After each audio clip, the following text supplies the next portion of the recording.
Sa puso ng bansang Scotland, nakatayo ang isang sinaunang kuta na saksi sa libu-libong taon ng kasaysayan, ang Edinburgh Castle. Sa araw marangal at kaakit-akit itong bisitahin ng mga turista. Ngunit sa gabi, ibang kwento ang bumabalot dito. Kwento ng kaluluwa, paghihirap at mga multong hindi matahimik. Isa sa pinakakilalang alamat ay ang tungkol sa isang batang bagpiper. Noong unang panahon, may natuklasang lihim na lagusan sa ilalim ng kastilyo. Ipinadala ang batang ito upang tuklasin ang dilim. At habang naglalakad siya, tinutugtog niya ang kanyang bagpipe. Ang tugtog ay nagsilbing gabay. Tanda na buhay pa siya sa loob ng lagusan. Ngunit, biglang tumigil ang musika. Nawala ang bata at kahit anong paghahanap ang gawin, hindi na siya muling nakita.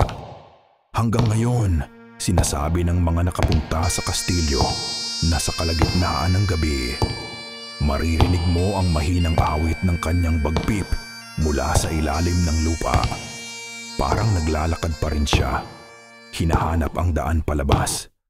Ngunit hindi lamang ang batang bagpiper ang nagpaparamdam dito. Sa mga bulwagan ng kastilyo, maraming nakakita sa isang babaeng nakadamit ng kulay abo.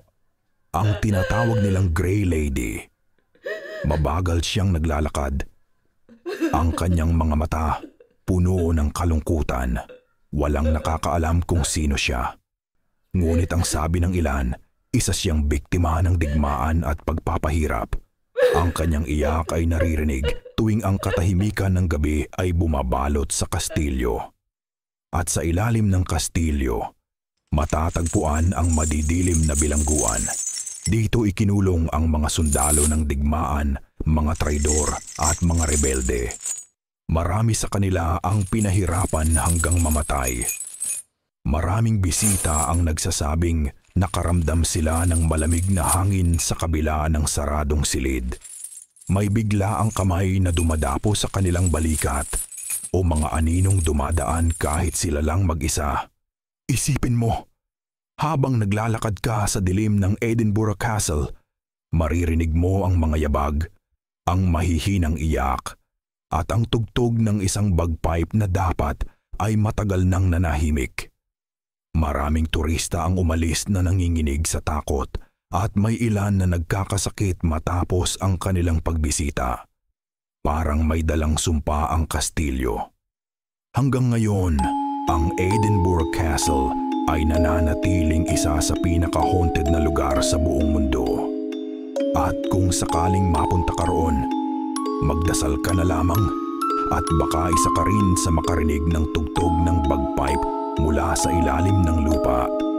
Ito ang kwento ng Edinburgh Castle. Maraming lihim, maraming multo, at maraming kaluluwang hindi pa rin natatahimik. Kung nagustuhan mo ang kwentong ito, huwag kalimutang mag-like, mag-comment, at mag-subscribe dito sa Dungan Horror Stories. Marami pa tayong ilalahad na nakakakilabot na kwento mula sa iba't ibang panig ng mundo.